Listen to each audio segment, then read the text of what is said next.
Assalamualaikum warahmatullahi wabarakatuh. Izin memperkenalkan diri, Pak. Nama saya Dwi Setia Wicaksono, NIM 25020102080.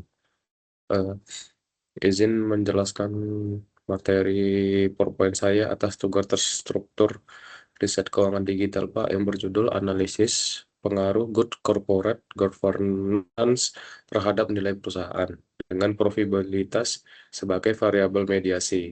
Ini studi pada perusahaan manufaktur di Bursa Efek Indonesia pada tahun 2021 sampai 2023.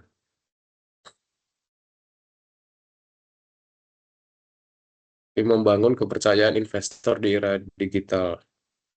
Sini ada konteks bisnisnya, yaitu era digitalisasi, keterbukaan informasi yang masif menuntut transparansi total. Urgensinya yaitu praktik tata kelola yang baik atau GCG bukan pilihan lagi, melainkan faktor krusial untuk menjaga reputasi dan nilai perusahaan. Terus ini dorongan regulasinya yaitu ada peran OJK, regulasi otoritas jasa keuangan memperkuat kewajiban bagi perusahaan terbuka. Mandat penerapan prinsip tarif atau transparansi, accountability, responsibility, independence, dan fairness. Akar masalahnya itu konflik keagenan atau agensi konflik. Ini teori keagenan dari Jensen and McLean 1976. Jadi GCG itu ada prinsipal, pemilik atau pemegang saham, dan agennya. Agennya itu manajer. Solusinya yaitu GCG hadir sebagai mekanisme untuk meminimalkan konflik ini dan menyelaraskan tujuan sehingga mengurangi biaya agensi atau agensi cost. Pilar Good Corporate Governance atau GCG itu ada 5 ciri pilarnya, Pak, yaitu transparansi, terus dia harus transparan, akuntabilitas, berarti bertanggung jawab, responsibilitas, dia cepat tanggap, terus independensi, dia berdiri sendiri, dan fairness itu berarti keadilan, dia harus adil. Terus indikator riset ini itu yang pertama ada kepemilikan institusional atau pengawasan eksternal. Terus ada Dewan Komisaris Independen atau pengawasan internal. Terus ada Komite Audit atau kualitas pelaporan. Rangka pemikiran dan metode penelitian.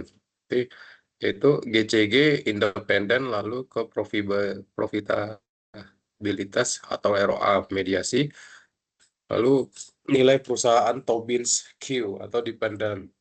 Ini hipotesis satunya itu GCG berpengaruh positif terhadap nilai perusahaan. Hipotesis 2 berarti GCG berpengaruh positif terhadap profitabilitas. Hipotesis 3 itu profitabilitas berpengaruh positif terhadap nilai perusahaan.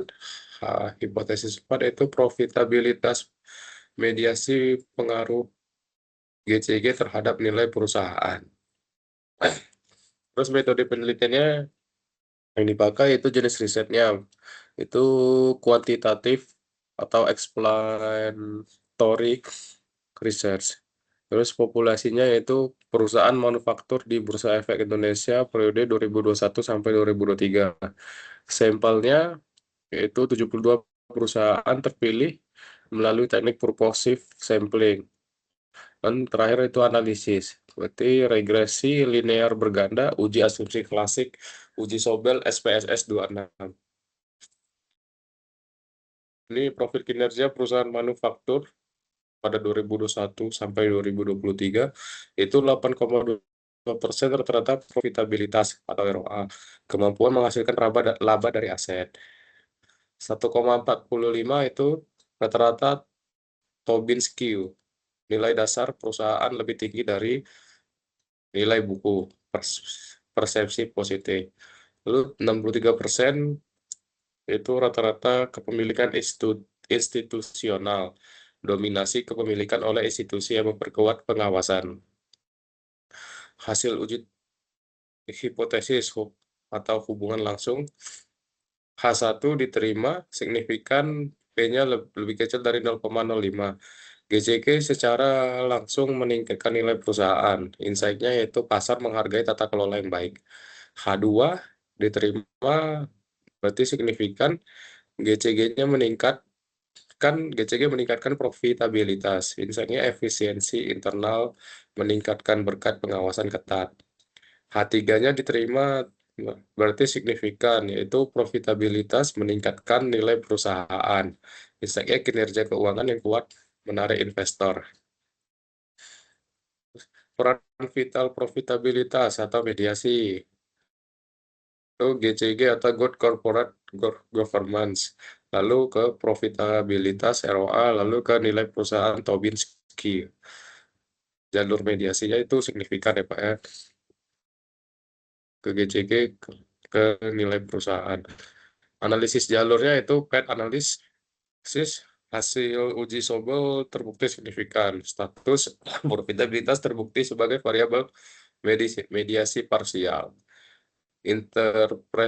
Interpretasinya, GCG tidak hanya mempengaruhi nilai pasar secara langsung atau reputasi, tetapi juga secara tidak langsung dengan cara memperbaiki kinerja operasional laba terlebih dahulu. Mekanismenya yaitu meningkatkan pengawasan agar kinerja lebih baik, lalu nilai saham juga naik. Mengapa GCG, sorry, mengapa GCG efektif? Itu berarti ada pengawasan institusional dan transparansi independen. Sedangkan pengawasan institusional itu berarti kepemilikan saham yang besar oleh institusi, mendorong monitoring yang lebih ketat terhadap manajemen, mencegah fraud dan inefisiensi. Transparansi independen berarti kehadiran Dewan Komisaris Independen menjamin objektivitas dan transparansi laporan keuangan, mengurangi asimetri informasi. Hasil akhirnya yaitu mengurangi biaya agensi, meningkatkan ROA, dan mendongkrak Tobin skill. Analisis kritis penulis yaitu kekuatan dan relevansi. Sangat relevan dengan kondisi pasar modal Indonesia yang kompetitif. Lalu ada membuktikan bahwa transparansi adalah kunci reputasi di era informasi cepat. Lalu yang kedua, ada keterbatasan studi. Sektor hanya terbatas pada perusahaan manufaktur. Waktunya itu periode pengamatan relatif pendek 3 tahun. Lalu variabel belum menyertakan faktor lain seperti leverage atau ukuran perusahaan. Implikasi strategisnya itu bagi manajemen, rencana aksinya yaitu tingkatkan proporsi komisaris independen. Lalu ada yang kedua itu perkuat fungsi dan kompetensi komite audit.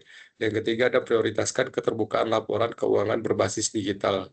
Sedangkan bagi investor, strategi investasinya itu gunakan indikator GCG seperti struktur kepemilikan sebagai sinyal kualitas screening tool sebelum membeli saham. Lalu ada perusahaan dengan GCG baik cenderung memiliki risiko agensi yang lebih rendah. Kesimpulan dan saran, yang pertama kesimpulannya, satu, pengaruh positif. Good corporate governance terbukti meningkatkan nilai perusahaan. Dua, peran mediasi. Profitabilitas berperan sebagai mediator parsial yang memperkuat hubungan tersebut. Tiga, kunci kepercayaan. Berarti penerapan GCG yang efektif adalah kunci kepercayaan pasar. Saran riset mendatang yaitu menambahkan variabel leverage dan ukuran perusahaan atau firm size. Lalu ada memperluas sektor penelitian di luar manufaktur.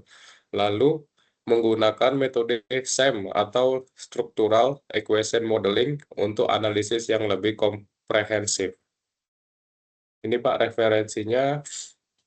Pak, terima kasih Pak. Sekian paparan jurnal saya untuk UAS Riset Keuangan Digital. Terima kasih. Wassalamualaikum warahmatullahi wabarakatuh.